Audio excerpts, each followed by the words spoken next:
Ang tao ay nabubuhay hindi lamang sa tinapay, kundi sa salitang mahal mula sa bibig na banal ng Ama nating may kapal. Sumainyo ang Panginoon. At sumayo rin, Ang mabuting balita ng Panginoon ayon kay San Mateo. papuri sa iyo, Panginoon. Nung panong yun, si Jesus ay dinala ng Espiritu sa ilang upang tuksohin ng dyablo. Doon 40 araw at 40 gabi nag-ayuno si Jesus. At siya'y nagutom. Dumating ang manunukso at sinabi sa kanya, "Kung ikaw ang anak ng Diyos, gawin mong tinapay ang mga batong ito." Ngunit sumagot si Jesus, "Nasusulat, hindi lamang sa tinapay nabubuhay ang tao, kundi sa bawat salitang namumutawi sa bibig ng Diyos." Pagkatapos ito'y dinala siya ng dyablo sa taluktok ng templo sa banal na lungsod. "Kung ikaw ang anak ng Diyos," sabi sa kanya, "magpatihulog ka sapagkat nasusulat, ipagbibilin niya sa kanya mga anghel na ingatan ka, aalalayan kanila, upang hindi ka matisod sa bato."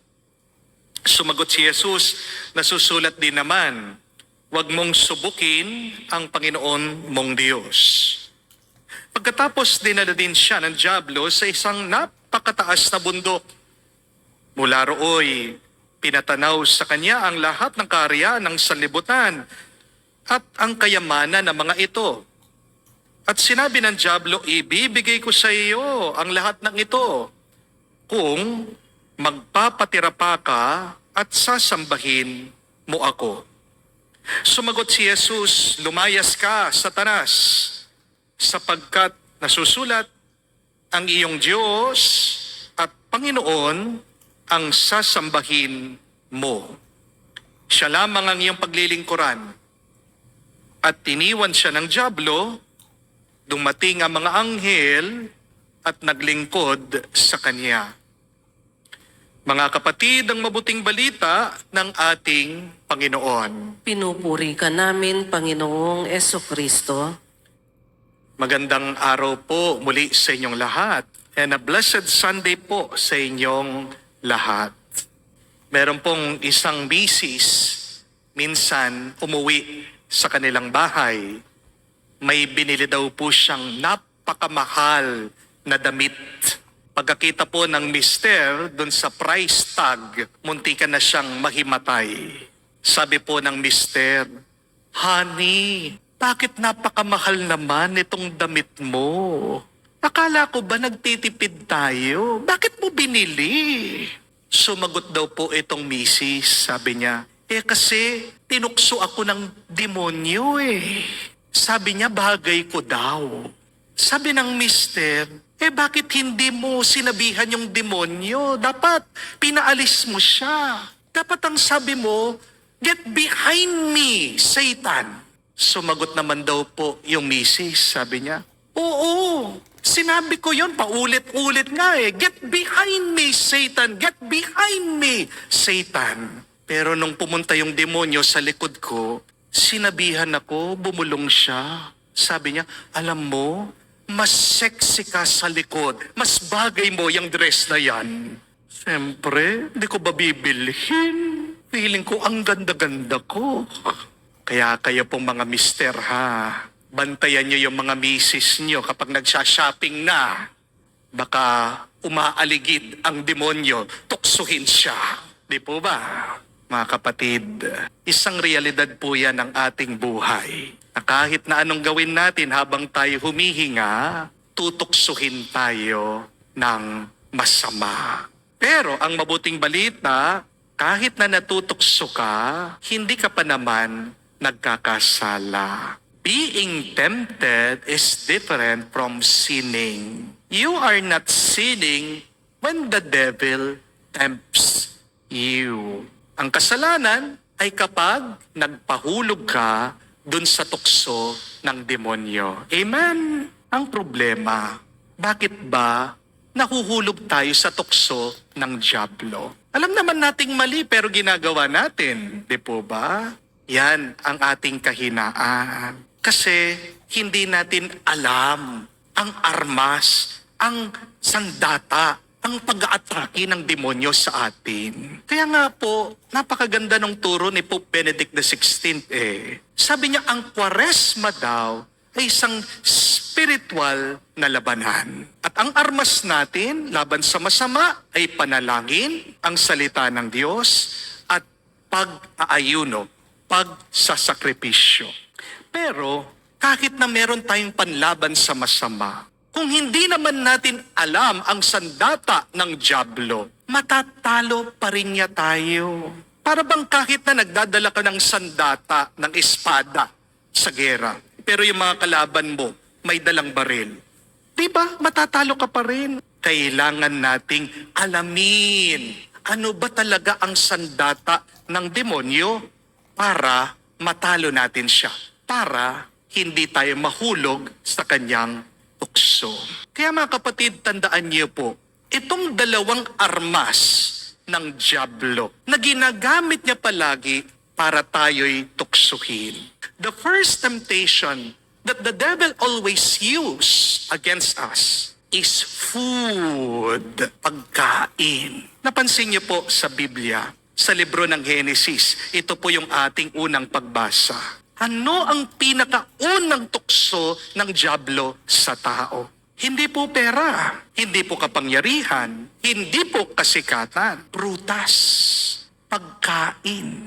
The very first temptation in the history of mankind was a food temptation. At tingnan niyo po, ang unang tukso din na ginamit ng dyablo kay Jesus nung nasa desyertong ating Panginoon, hindi rin po kayamanan, hindi rin po kapangyarihan. Sabi ng demonyo kay Jesus, gawin mong tinapay ang batong ito.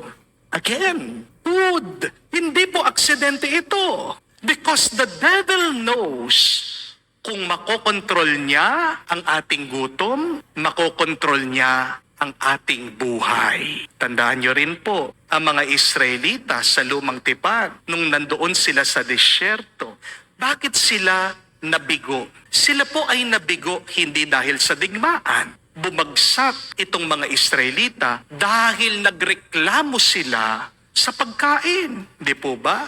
Kaya sila ay naligaw sa disyerto, hinayaan sila ng Panginoon kasi hindi sila marunong magpasalamat doon sa pinapaulang tinapay o mana ng Diyos. Nakalimutan ng mga Israelita yung mga napakaraming milagro ng pagliligtas na ginawa ng Diyos sa kanila. Dahil lang pinakikinggan nila ang tiyan nila.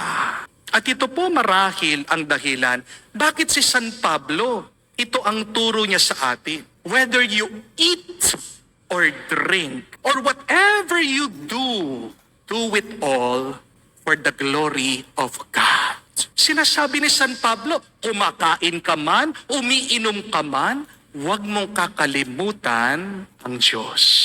Ibig sabihin, kahit sa pagkain, may spiritual pa rin na pinag-uusapan diyan. Kaya tandaan niyo po mga kapatid, ang unang secret weapon o sandata ng demonyo, hindi po kasalanan agad, kundi sobrang pagpapasaya sa ating laman. Ang demonyo, hindi niya kailangan magsimula ng gera para makapatay ng tao. Sa pagkain pa lang, unti-unti na tayong pinapatay ng demonyo. Baka hindi niyo po alam ito. Ayon po sa balita at sa statistics, 20 million daw po ang mga namamatay taon-taon dahil po sa heart disease. Meron po 6 million na mga tao taon-taon namamatay dahil naman po sa stroke. At meron po mga 1.6 million na tao taon-taon, yearly namamatay dahil po sa diabetes. At alam niyo po ba kung ilan lang yung mga taong namamatay dahil po sa gera? Mga 100,000 hanggang 250,000 na tao lang ang namamatay bawat taon dahil po sa gera. Ano pong ibig sabihin nito? Mas marami pa ang namamatay dahil sa kutsara, dahil sa tinidor, kesa sa bala. Pero unawain po natin, mga kapatid, hindi naman po ang pagkain ang ating kalaban. Ang talagang kalaban natin ay katakawan. Amen? Yung iba kasi sa atin, sa eat all you can, pansinin niyo po. Busog na. Sige pa rin. Kain pa rin ng kain. Bakit? Bumabawi. Sayang daw. Di ko po makalimutan nung minsan dinala ko po yung aking mga maliliit na altar server. Nag-eat all you can kami. Pagkatapos namin kumain, pumunta ako dun sa CR. Puno po, paumanhin na, ng suka. Yung pala, busog na. Bumalik pa. Kain pa rin ng kain. Nasa liig ng pagkain. Sige, kain pa rin ng kain. Ayun po, nag-blow sila. Ang talagang problema ng buhay, hindi po gutom ng tiyan, kundi gutom ng puso. Di po ba? Ang demonyo hindi kanya agad sisirain. Uunti-untiin kanya. Extra rice ngayon, extrang bisyo bukas, extrang galit na sa susunod, hanggang mawalan ka na ng kontrol sa iyong sarili. Amen? Because the devil knows a person who cannot discipline himself, his appetite, cannot resist temptation. Kung nga yung tiyan mo, hindi mo na makontrol, paano mo pa kaya makokontrol ang iyong sarili sa ibang pagnanais? Di po ba? Kaya meron pong fasting sa panahon ng Kwaresma. Hindi dahil ayaw ng Diyos sa pagkain. Si Jesus nga palagi, di ba? Pag nakikita niya, gutom yung mga tao, nagpaparami siya ng pagkain para busugin sila. Hindi po problema ang pagkain. Ang problema ay yung disiplina natin sa pagkain. Amen? Fasting is not only dieting, but fasting is training. Kailangan ng pag-iensayo ng iyong puso. Kailangan disiplina ng iyong pag-iisip. Kailangan ng training ang iyong kaluluwa. Kapag natutunan na natin na kontrolin ang ating sarili sa mga maliliit na bagay, halimbawa sa pagkain, mas kaya na nating labanan ang demonyo, ang mga malalaki niyang tukso.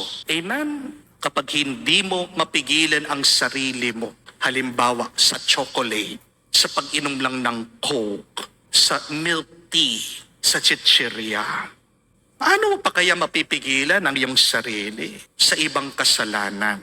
Di po ba? Mga kapatid, hindi po masamang kumain. Pero tandaan niyo po, hindi tayo nabubuhay para lang kumain. Tayo'y kumakain para mabuhay, at sa pamamagitan ng ating buhay, nandito tayo para paglingkuran natin at para mahalin ang Diyos. Amen? But the second secret weapon of the devil, remember this, is doubt. Pagdududa. Yan po ang ikalawang sandata, armas ng demonyo. Balikan niyo man po ang unang pagbasa, ang kwento sa Genesis. Hindi lang po pagkain ang ginamit na pantukso ng ahas. Mas malalim pa ang kanyang ginawa. Hindi niya agad sinabi dito kay Adan at kay Eva, "Oh, kumain na kayo." Hindi po. Di po ba? Nagtanong muna yung demonyo. Kinausap muna sila. Sabi niya, "Talaga ba?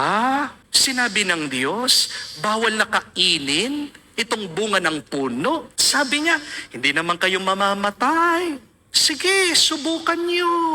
Napansin niyo po, hindi agad kinontra ng masama ang Diyos. Nagtanim muna ang masama ng pagdududa sa isip ng tao. At nung nagkaroon na po ng pagdududa, nagdalawang isip po itong si Adan at si Eva. Doon po nag-umpisa ang kanilang pagbagsak. Doon sila nag-umpisa sa kanilang kasalanan. Mga kapatid, tandaan niyo po ito. Every sin begins with a question mark against God. Anong madalas na sinasabi ng iba sa inyo? Hindi naman siguro masama ang magsinungaling. Kasi kung sasabihin ko yung totoo, Father, baka mag-alala po ang aking asawa, ang aking mga magulang. Siguro, okay lang naman na hindi magsimba. Naunawaan naman ng Diyos, di po ba, Father? Kasi pagod na pagod po ako. Talaga ba kasalanan ito? Hindi. Okay lang naman. At dito po nagsisimula ang problema. Tingnan niyo po sa Ebanghelyo. Ganyan din ang tukso ng dyablo kay Jesus. Sabi niya, ibibigay ko lahat ng kaharian dito sa mundo, lahat ng kayamanan sa iyo kung sasambahin mo lamang ako. Isipin niyo po yun. Anong klaseng kasinungalingan ang sinasabi ng demonyo? Baka nakalimutan niya. Alam naman ng Panginoon yun eh. Siyang may-ari ng lahat, siyang may gawa ng buong mundo. Pero anong ginawa ng demonyo? Binabaluktot niya yung totoo. Ginagawa niyang malabo ang katotohanan. Mga kapatid, tandaan niyo po ito, hindi sumisigaw ang demonyo. Madalas, bumubulong lang siya. Di po ba? Paulit-ulit niyang sinasabi, okay lang, magkasala ka na. Lahat naman, gumagawa niyan. Deserve mo yan. Wala namang makakaalam eh. Sige na. At dahil mahina ang bulong ng demonyo, inaakala natin, tinig natin yon. Dahil mahina ang bulong ng demonyo, akala natin, sarili na nating desisyon ito. Tuso ang demonyo. Ang demonyo, unti-unti kanyang itutulak sa bangin. Unti-unti kanyang ilalayo sa Diyos. Basta tandaan nyo lang that the devil cannot force you to sin. That is the good news. Kahit na paulit-ulit kanyang kinakausap, meron kang kalayaan na humindi. Learn to say no to the devil. And if you're having a hard time, ask for the grace of God. Lord, I am tempted. Give me the power. Give me the grace to say no to the temptation of the devil. Hindi ka mapipwersa, hindi ka mapipilit ng demonyong magkasala. Pero ang ginagawa lang niya ay magtanim ng pagdududa sa iyo. Kaya ano man ang mangyari, huwag mong pagdududahan ang pagmamahal ng Diyos sa iyo. Wala kang magagawang masama, kapatid, para mabawasan mo ang pag-ibig ng Diyos sa iyo. May duda ka man, pero tandaan mo mas malakas pa rin ang pag-ibig at pagmamahal ng Diyos sa iyo. Noong pong nakaraang linggo, nag-board exam po ang mga mechanical engineering. At meron po tayong isang scholar dito sa parokya. Matagal ko na po siyang sakristan. Pinag-aaral ko po siya. Bago po siya pumunta sa Maynila, nagpa-pray over po siya, nagpa-bless po siya sa akin. At nagpatasa pa ng lapis.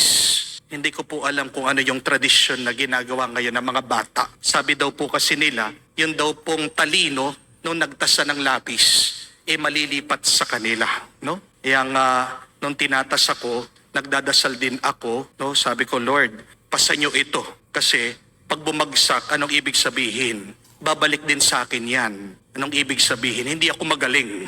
No? So, joke lang po. Well, anyway, pagkatapos po ng blessing, pumunta na po siya, nag-exam siya, at pagkatapos po ng exam, pagka-uwi dito sa kumbento, kinumusta ko, malungkot po itong bata. At nagkwento siya, sobrang hirap daw po nung exam. Kasi 70% daw po nung kanilang pagsusulit, hindi man daw po nila pinag-aralan doon sa review center. Yung mga tanong daw po ay malalaman mo lang kapag may experience ka na talaga sa trabaho. Pero kahit na nalulungkot siya, ang sabi ko na lang po sa kanya to console him, wala namang imposible sa Diyos. Hindi natin alam. Ang Diyos na nakakaalam. Basta't ang sigurado, kung aminado ka, you did your best, then allow God to take care of the rest. At alam niyo po ba, kagabi lang, may message ako nitong bata, nitong ating scholar, isang good news. Pasado po siya. At tinanong ko po siya, paano ka nakapasa? Di ba sabi mo, ang hirap, kinakabahan ka pa nga na kala mo hindi ka papasa. At ang kwento po niya, bago daw po siya sumagot sa bawat tanong, nagdadasal siya. At yun daw po ang dahilan. Bakit sa tingin niya, nakapasa siya? Tingnan nyo na mga kapatid, walang imposible pagdating sa Diyos. Because God is good, sobra. Amen? Sinasabi po ng pagdududa sa atin, wala na, suko na, okay na, dito ka na lang, magkasala ka na lang. Pero ang salita ng Diyos sa atin, meron pa. Mag-ingat po kayo mga kapatid sa pagdududa kasi ito ay parang kalawang na naninira ng ating mga kalooban. Amen? Kaya nga po, ngayong Kwaresma, hindi lang dapat tayo mag-fasting sa pagkain. Kailangan mag-fasting din tayo, mag-ayuno tayo sa kung ano mang masama na nangyayari sa ating isip, sa ating kalooban. Fast from negative thoughts. Fast from hopeless thinking. Fast from lies about yourself. Hindi ka magtatagumpay, wala kang magagawang mabuti kung pagdududahan mo ang iyong sarili. Amen? Dahil ang ating Diyos, hindi po pagdududa ang tinatanim niya, ang binibigay niya. Ang ating Diyos na mabuti at mapagmahal, nagtatanim palagi ng pag-asa. Amen? Mga kapatid, kung ang unang sandata ng demonyo ay pagkokontrol sa ating mga katawan, ang ikalawang sandata ng demonyo ay paggugulo ng ating mga kaisipan. Pero tandaan niyo po, mga kapatid, mas malakas ang katotohanan na ang Diyos, mahal ka niya, tutulungan ka niya, kaysa sa kasinungalingan ng demonyo. Magdasal po tayo sa banal na misang ito. Huwag natin sanang kalimutan itong sandata ng masama para mapaghandaan natin siya. At hindin po natin sa banal na misang ito, mas palakasin pa ng Diyos ang ating sariling, ating pangangatawan, ang ating puso, ang ating loob para malabanan natin ang tukso ng dyablo. Naway palagi tayong magsakripisyo, makinig tayo sa salita ng Diyos, at huwag tayo magsasawang manalangin. Tandaan niyo po, ang Diyos, mas malakas siya kesa sa tukso ng dyablo. At mas masarap ang grasya ng Diyos kesa sa kasalanan. Manatili tayo sa Diyos. At mananatili din ang kanyang grasya, ang kanyang biyaya, at yan ang magbibigay sa atin ng tuwa, ng lakas at kapayapaan, ngayon at magpakailanman. Amen.